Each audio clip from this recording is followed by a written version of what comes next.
Seigneur a largement débordé dans la manière de faire l'œuvre de Dieu, ce qui devient déplorable selon bon nombre d'avis, tant du domaine religieux que païen. Un fait qui favoriserait donc l'accroissement de petits dieux au sein de l'Église. Les mises en cause, les pasteurs, les prophètes, bref, nos leaders spirituels. Alors, comment une telle situation se met-elle en place au sein de l'Église et que désignons-nous par le culte de la personnalité? Restez avec nous, ne bougez surtout pas.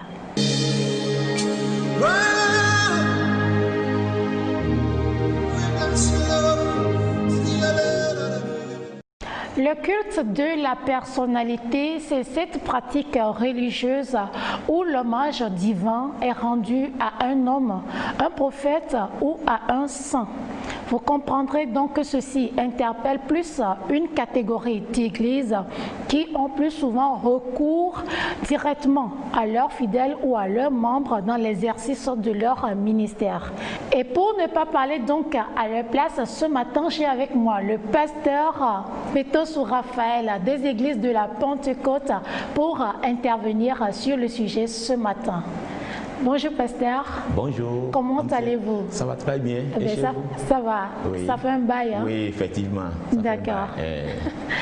Alors, d'abord, êtes-vous d'avis que certaines églises, que ce soit au Togo ici ou en Afrique tout entièrement, connaissent cette situation du culte de la personnalité où l'homme de Dieu est vu en Dieu? Merci beaucoup pour l'opportunité qui nous est offerte de discuter sur ce thème brûlant et d'actualité. D'abord, avant d'aller dans le vif du sujet, j'aimerais éclairer la lanterne des téléspectateurs pour qu'ils comprennent bien le sujet que nous allons débattre aujourd'hui, le culte de la personnalité. D'abord, j'aimerais donner une définition à cette expression. D'abord, le culte, ça vient du mot latin cultus, qui veut dire adorer. Eh bien, dans diverses religions, le culte est constitué par l'ensemble des rites et des cérémonies par lesquelles on rend hommage à une divinité. Alors, la personnalité, c'est ce qui appartient en propre à une personne, c'est-à-dire son individualité psychologique, ou bien c'est l'ensemble des traits physiques et moraux qui font de lui une personne et qui la différencient des autres. Eh bien, lorsque nous parlons du culte de la personnalité, dans le monde séculier, on a le culte de la personnalité dans le monde séculier. Mais notre débat est circonscrit et nous allons nous pencher du côté du monde religieux. Voilà. On va être précis. Voilà, pour être précis. D'accord. Alors, le culte de la personnalité dans l'Église, c'est cette pratique religieuse où l'hommage divin est accordé à un homme, à un prophète ou bien à un saint. Vous me rejoignez dans ce que j'ai dit tout à l'heure. Je vous rejoins exactement ce que vous venez de dire. D'accord. Voilà. C'est donc le culte de la personnalité, c'est un hommage divin qu'on rend à un homme ou bien à un prophète, à un saint, etc. etc. Voilà. D'accord. Maintenant, comment cela arrive-t-il, pasteur? C'est-à-dire, comment ces situations se mettent-elles en place? Eh bien, cette situation a deux sources principales. Bon, il y a des sources subsidiaires, mais nous allons citer les grandes lignes. Hein? Voilà, les grandes lignes. D'abord, la première source, c'est les fidèles eux-mêmes. Ah, je vais venir à cela tout à l'heure. Oui. Parce que c'est-à-dire c'est les deux responsables dont vous voulez parler de la situation. De la situation. Il y a les fidèles et les bergers eux-mêmes. Oui. Les fidèles et les bergers sont les deux sources principales du culte de la personnalité. Les principaux acteurs. Les principaux acteurs. Les principaux acteurs. Donc, d'abord, au niveau des membres de l'Église, très souvent, ce sont les membres de l'Église qui favorisent le leader à se sentir très élevé parce qu'ils les trouvent extraordinaires. Justement. Voilà. Justement. Et aussi, surtout, lorsque les miracles se produisent à travers eux, donc les fidèles commencent par les élever, à les aduler, à les mettre sur un piédestal, c'est-à-dire à développer une adoration oui. À l'extrême. Oui, puisque ça dépasse l'admiration. Ça dépasse l'admiration. Alors, donc, les membres sont la première source qui conduit au culte de la personnalité. Ensuite, la deuxième source, c'est les bergers eux-mêmes, c'est-à-dire les fondateurs, les leaders spirituels. Oui. Voilà. Donc, ces leaders spirituels, qu'est-ce qui se passe? Ils essaient de s'accorder une autorité exceptionnelle à telle enseigne que et ils développent une motivation égoïste. Et cela les pousse à se dire que je suis le fondateur, oui. Alors c'est l'église, c'est par l'église que je dois m'enrichir. Alors je dois m'enrichir à travers l'église. C'est-à-dire leur mentalité. Leur mentalité. Voilà, leur dessein, leur objectif, c'est de s'enrichir. Voilà, de s'enrichir. Au profit de l'église. De l'église. Sans l'église, ils ne sont rien. Sans l'église, ils ne sont rien. D'accord. Donc, il y a d'autres facteurs subsidiaires que je disais tout à l'heure, que des hommes de Dieu qui exercent un ministère de puissance, donc ces hommes de Dieu-là sont dans le collimateur de l'esprit d'orgueil. Oui. Donc, ils sont animés de l'esprit d'orgueil à telle enseigne qu'ils se voient comme Dieu et ils se mettent même à la place de Dieu. Oui. Et ils demandent, ils réclament la révérence auprès des fidèles. Ah, je suis devenu un grand homme, un homme extraordinaire. Alors, à partir de cet instant, vous devez m'adorer comme un Dieu. Et parfois, hein, de par les témoignages que nous avons à notre niveau, pour aller voir ces genres de pasteurs, franchement, on dirait que c'est pour aller en audience auprès d'une star. Hein. Voilà.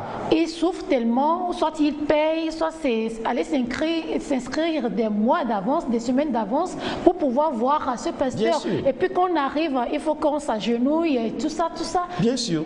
Bien sûr, tout ce que vous venez de dire concourt, répondent bien, parce que ces leaders spirituels-là, ils se réclament comme des dieux sur la terre. Alors, pour aller vers Dieu, il faut des protocoles, oui. S'agenouiller, remplir une fiche, développer une certaine forme de soumission pour aller les voir. D'accord. Voilà, c'est un danger que nous avons aujourd'hui. Le mal est tellement profond et il faut en parler. Et justement, le thème est le bienvenu, est d'actualité. Voilà. Alors, il y a aussi les faux prophètes qui font des miracles à tout bout de champ, à chaque instant, ils font des miracles pour attirer les gens. Cela conduit aussi au culte de la personnalité et aussi pour être vu, pour être applaudi, pour avoir de la popularité. Donc cette situation avoir aussi, la gloire. La gloire. Cette situation conduit aussi au culte de la personnalité et avoir la possession excessive de l'argent, s'habiller à la mode, avoir de grosses voitures, de dernier cri et aussi avoir une maison luxueuse. Eh bien, cette situation conduit à vénérer cet homme de Dieu comme un être spirituel et bien extraordinaire. C'est vrai que quand on voit la maison de certains pasteurs, waouh, oui. On se demande vraiment si c'est Dieu qui pourvoit toujours comme ça. Voilà. Mais de toute façon, nous adorons un Dieu de richesse, donc oui. il nous le rend aussi très bien. Voilà. Maintenant, à quel niveau le fidèle ou les fidèles commettent-ils l'erreur de se voir finalement en fanatique au point de voir l'homme de Dieu en Dieu?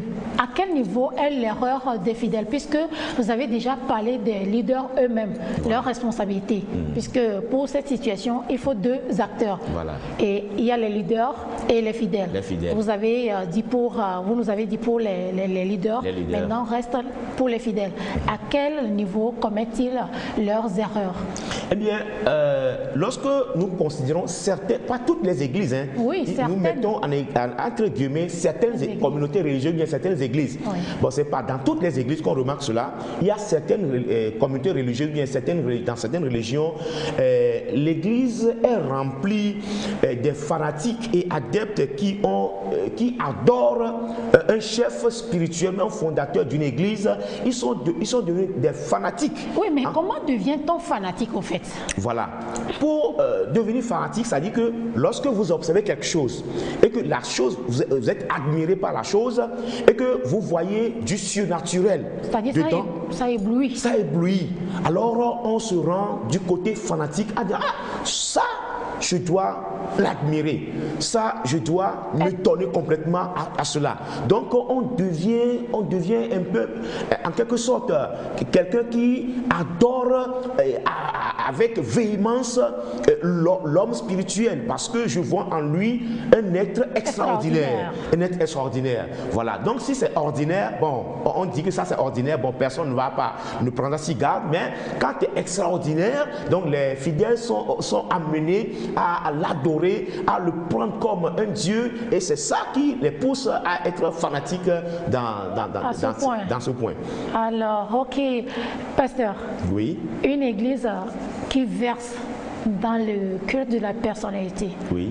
Une église dans une telle situation, est-ce encore une église? N'est-ce pas plutôt un groupement de personnes avec un chef?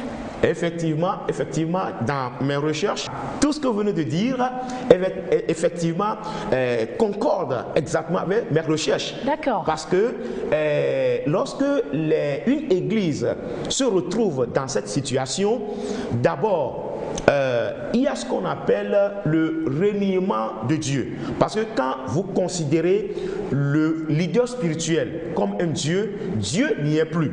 Oui. Donc Dieu est absent. Dieu n'est plus à sa place. Dieu n'est plus à sa place, parce que le leader spirituel prend déjà la place de Dieu. Donc par conséquent, Dieu ne peut plus résider dans cette communauté. Alors, qu'est-ce qui se passe? Cela devient comme une ONG ou bien une association dirigée par un leader spirituel. Ce n'est plus une église. Alors que Jésus a dit, je bâtirai mon église et les portes du séjour des morts ne prévaudront pas contre elle. Donc quand Jésus n'est pas à la base de cette église et c'est un homme qui dirige, et automatiquement ce n'est plus une église digne de ce nom-là, mais c'est une association, une ONG qui est dirigée par un chef ou bien un fondateur. Pour éviter que cela n'arrive, oui. Quel doit être normalement le fonctionnement de l'église? Bien sûr, merci beaucoup. Parce que si on détaille ou bien on remet ça à jour, peut-être c'est ça que certains leaders auraient oublié et ça va les ramener sur la bonne voie. Voilà. Je me dis peut-être. Alors, quel doit être le fonctionnement ou quel est le fonctionnement normalement d'une église? Eh bien, d'abord, j'aimerais attirer l'attention que Dieu n'a jamais été contre l'honneur réservé aux hommes de Dieu, aux autorités ecclésiastiques, aux autorités politiques. Non, Dieu n'a jamais contre l'honneur. Puisque ce sont ses ministres quand même. Voilà, ce sont ses ministres. Et l'honneur, c'est un signe de respect à l'endroit de ces personnalités. Et même dans la Bible, dans Exode chapitre 20, verset 12, que honore ton père et ta mère. Donc, il parle de l'honorer. Et aussi à l'endroit des hommes de Dieu, il y a un certain Épaphrodite que Paul a envoyé, et dans Philippiens chapitre 2 verset 29, il est dit que recevez-le donc dans le Seigneur avec une joie entière et honorez de tels hommes. Donc l'honneur réservé aux hommes de Dieu, il y a cela, mais nous ne devons pas transformer ces honneurs au culte de la personnalité. Ouais. Voilà, c'est ce qui se passe aujourd'hui quand nous voyons des hommes de Dieu aujourd'hui. Il y a certains hommes de Dieu aujourd'hui de par ce que Dieu fait à travers eux, donc on est tenté de les honorer, de les placer à un niveau très très élevé. Oui. Alors, pour que l'église fonctionne bien, pour éviter de tomber dans ce genre de posture, d'abord pour les fidèles, nous devons prendre conscience du danger. Parce que le culte de la personnalité est évident, c'est un peu partout, et puis ça crée beaucoup de problèmes. Donc nous devons prendre conscience du danger. Ensuite, qu'est-ce que nous devons faire? Nous devons faire comprendre aux fidèles qu'ils doivent avoir une connaissance approfondie des Saintes Écritures. C'est-à-dire que lorsque nous lisons la parole de Dieu, nous devons comprendre que Dieu est l'être suprême. Dieu est l'autorité suprême. C'est à lui seul qu'on doit l'honneur, l'obéissance absolue. Et dans la Bible, même Jésus, lorsqu'il était de son vivant sur la terre, il a rejeté le culte de la personnalité. Même les apôtres en ont rejeté. Les apôtres de Jésus en ont rejeté. Et aussi, certains anges qui viennent de Dieu, ils ont rejeté l'honneur dû à Dieu. Ils ont rejeté cela. Ils ne veulent pas prendre cela. Et aujourd'hui, c'est évident que le culte de la personnalité a pris des proportions, une ampleur grandiose dans certaines églises aujourd'hui. Alors, nous devons amener les fidèles à adhérer aux vérités fondamentales des Saintes Écritures. Parce que quand nous ne comprenons pas réellement la Bible, c'est facile de déborder. Voilà, on est à la dérive. Et aussi, nous devons comprendre aussi l'interprétation de la Bible, les principes d'interprétation. Parce que quand ces faux prophètes, bien ces leaders spirituels arrivent à se manifester, on ne peut plus les critiquer, on n'arrive pas à les critiquer. Même si vous les critiquez, bon, ça va vous valoir des sanctions sévères. Oui. Et que quand ils disent quelque chose, que ce soit une bonne chose ou bien une mauvaise chose, vous êtes obligé de les suivre comme cela. Parce qu'ils sont devenus des personnes craintes. Voilà. Et leur siège est réservé quelque part et ils sont traités d'une manière spéciale et qu'ils ont une position très très élevée dans l'assemblée, ce qui les sacralise, c'est-à-dire ce qui les rend sacrés. Et aussi, nous devons aider les fidèles à éviter l'œcuménisme libéral parce que tout cela englobe des interprétations erronées. Bon, on met tout dedans. Des églises réveillées surtout. Voilà, bien sûr, des églises réveillées. Donc on doit éviter l'œcuménisme libéral et nous devons nous tenir à l'écart des faux prophètes. Parce que généralement, ce sont des faux prophètes, des faux pasteurs qui créent ce genre de situation surtout. Donc nous devons nous méfier de ces faux prophètes et ces faux pasteurs qui créent cette situation. Donc ils aiment à être honorés, ils aiment à être vénérés, ils aiment à se mettre sur un piédestal où les gens doivent l'adorer et les gens doivent faire une vénération excessive, etc., etc. Bon, il peut y avoir aussi de vrais prophètes, hein, peut-être à la base, mais l'ampleur que prend son ministère peut le pousser à devenir cela sans s'en rendre compte. Oui. Donc on n'indexe pas les prophètes ou les pasteurs, soi-disant qu'ils sont tous des faux. Non, il y a des vrais prophètes de Dieu et il y a aussi des faux. Voilà, donc il y a les bons grains, il y a aussi les vrais. Voilà, il y a les deux sont mélangés. Donc nous sommes tous dans le même champ et c'est à la fin des temps où il y aura une séparation. Voilà, il y a des vrais hommes de Dieu, des vrais prophètes de Dieu qui existent et qui parlent de la part de Dieu. D'accord, pasteur. Oui. Il y a d'autres faits aussi qui nous sont parvenus et des questions qui nous sont posées. Donc il faut qu'on trouve réponse à cela. Voilà. Dans le même sillage. Oui, dans le même sillage, si vous voulez. Ce fait qu'on trouve des posters géants des pasteurs et de leurs femmes dans les églises, à l'entrée de l'église. Tout ça là, est-ce que ça ne rentre pas aussi dans cette thématique que nous discutons ce matin? Voilà. Est-ce que ce n'est pas indexé également, être de trop pour une église, pour un lieu d'adoration? Merci beaucoup, merci pour la question. Effectivement, ce que vous venez de dire, on remarque cela, des posters des pasteurs et son épouse sur les églises, ainsi de suite. On remarque cela. Jésus, comme je l'ai dit tout à l'heure... Vous avez ça aussi chez vous, dans votre église? Non, nous n'avons pas cela. Non, nous n'avons pas des posters des présidents et leurs épouses à l'entrée de... Non, non, non, non, non, loin de là. Loin de là. Bon, il y a des églises comme cela où il y a des posters, des affiches géants, bon, des posters sur les églises. Je l'ai dit tout à l'heure que c'est Jésus qui est le chef de l'église. Et c'est lui qui a versé son sang pour nous racheter. Alors, si on doit accorder l'honneur à quelqu'un au niveau de l'église, c'est à Jésus seul. Alors, lorsque nous plaçons les posters sur les églises et autres là, cela est en contradiction avec ce que la Bible dit. Parce que le pasteur là, ou bien le prophète là, c'est pas lui. C'est pas lui, l'église ne l'appartient pas. Donc lui, il est comme un berger, un serviteur. Un serviteur pour diriger le troupeau de quelqu'un. Alors là, quand je mets mon poster, ma photo sur l'église, cela veut dire que je suis devenu un gourou, je suis devenu comme un Manitou où je demande à ce que les gens m'adorent, je demande à ce que les gens me vénèrent. Alors que la Bible a dit c'est Dieu seul qui mérite l'adoration, l'honneur et tout. Alors donc si on voit, si nous plaçons des posters sur les églises, c'est en quelque sorte prendre au moins la place de Dieu au niveau de l'église. Donc ça, nous n'acceptons pas cela, qu'on place la photo d'un leader spirituel sur les églises. Ça, je ne suis pas convaincu que c'est une bonne manière de faire. D'accord. Voilà. Alors, une église ayant versé dans cette situation, Oui. cette attitude, cette posture, est-ce qu'il n'y a pas de conséquences pour le prophète, le pasteur ou le leader spirituel lui-même et son ministère? Voilà, ça c'est une bonne question.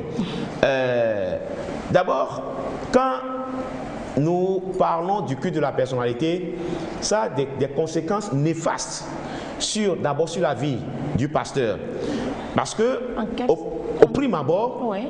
le pasteur n'est plus en communion avec Dieu. Oui. Parce qu'il a pris la place de Dieu. Donc, il ne recevra plus jamais des révélations de la part de Dieu. Parce que Dieu est jaloux. Oui. Dieu est jaloux. Oui. Donc, quand ça se passe ainsi, la conséquence directe, c'est que ces pasteurs, bien ces leaders spirituels qui ne reçoivent plus de révélations de la part de Dieu, donc ils vont pencher maintenant vers l'occultisme, vers les puissances démoniaques pour avoir ces puissances pour pouvoir faire des miracles à tout bout de champ. Demeurer puissant. Demeurer toujours puissant et faire des miracles à tout bout de, à chaque seconde des miracles, à chaque fraction de seconde des miracles, alors que Dieu n'agit pas ainsi. Donc la première conséquence, c'est que Dieu n'est plus avec ces genres de personnalités. Et aussi, l'autre conséquence, c'est que les fidèles qui sont à leur charge, ces fidèles-là vont vers la voie de la perdition. Parce que le leader-là n'est plus conduit par Dieu. Par conséquent, il conduit les brebis. Voilà. Donc les brebis iront à la dérive.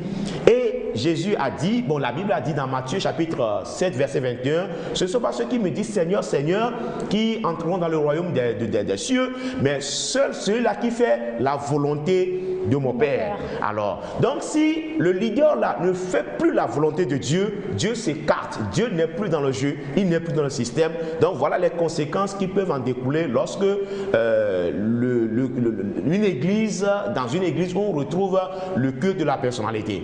Voilà. Et selon certains avis, pour des cas qui se sont déjà produits dans d'autres pays, ces églises finissent mal parce que les fidèles finissent par déserter. On ne sait plus ce qui se passe, mais l'église n'a plus sa gloire. D'un coup, elle perd toute crédibilité et les fidèles également désertent cette église-là. Oui, effectivement, ça se passe et c'est très vérifié que des églises où il y a le culte de la personnalité, tôt ou tard, Dieu frappe. Dieu frappe. Dieu frappe parce que quand vous utilisez le nom de Dieu, bien le nom de Jésus pour faire quelque chose, faire quoi que ce soit, alors que Dieu n'est pas dedans, Dieu arrive à frapper. Bon, par exemple, il peut survenir quelque chose dans la vie de ce leader spirituel, ou bien Dieu fera tout et tout pour écarter, ou bien pour faire disparaître ces fidèles-là de ce lieu. Et Dieu va les aider, ces fidèles-là, Dieu va les aider à retrouver le bon chemin. Donc Dieu, il est jaloux. Quand vous voulez mentionner le nom de Dieu en faisant autre chose, il va passer par tous les moyens pour se détacher de cela. Voilà, pour se détacher. Et Dieu mettra au clair, au clair que réellement cet homme spirituel-là ne vient pas de Dieu, ou bien cet homme spirituel n'est pas utilisé par Dieu. Donc Dieu arrive à dévoiler tout. En résumé, qu'il n'est pas là-bas. En résumé, il n'est pas là-bas. Il n'est pas là-bas. Ça a été vraiment un grand plaisir de vous avoir sur ce plateau. Merci. Après tout ce temps, oui. Merci pasteur de nous avoir rendu visite ce matin. Merci beaucoup. On a beaucoup aimé. Merci. Ça a été vivant. J'espère que les fidèles également ont aimé. Merci beaucoup. Je tiens à vous remercier pour cette émission parce que l'émission que vous animez chaque dimanche, c'est une émission qui nous édifie beaucoup. Et ça fait que les yeux des fidèles s'ouvrent et ils découvrent la vérité. Donc, je m'en vais vous encourager à ne pas baisser les bras, à continuer pas animer ces genres d'émissions pour nous éclairer. Parce que bon nombre de fidèles sont dans le noir. Et quand ces émissions se passent comme ça, ils arrivent à découvrir, ah vraiment, j'ai vu que ça là, c'est ça la vérité. Voilà, j'ai vu la vérité. Alors, nous vous encourageons à continuer ce sens et que le Seigneur vous soutienne et qu'il vous donne beaucoup de courage et beaucoup d'onction et que Dieu passe par vous pour éclairer la lanterne des téléspectateurs. Amen. Merci et que Dieu vous bénisse abondamment. Merci, pasteur. Merci énormément merci à vous. Beaucoup. Et nous profitons de cela pour dire merci à tous ces pasteurs et à tous ces prêtres qui, quel que soit leur programme chargé, font tout pour être là à chaque fois que nous les sollicitons afin d'édifier tous les téléspectateurs qui nous suivent, qui sont au rendez-vous chaque dimanche. Eh bien, le culte de la personnalité, c'était donc là le thème de ce matin. Nous avions comme invité le pasteur Raphaël Betossou des églises de la Pentecôte. Le culte de la personnalité, ce n'est pas seulement au niveau religieux. On le retrouve également dans la société, parfois au niveau des associations, des mouvements de personnes où il y a des militants. Parfois, les leaders, eux, ils ne versent pas dans le culte de la personnalité, mais c'est la louange ou l'encensement que leurs militants font à leur égard, qui font qu'ils se sentent puissants et finalement, ils ne veulent plus descendre de ce piédestal. Donc, faites énormément attention, soyez vigilants pour ne pas défier Dieu. Eh bien, je vous souhaite un très beau dimanche. On se retrouve à la semaine prochaine. Bon appétit chez vous.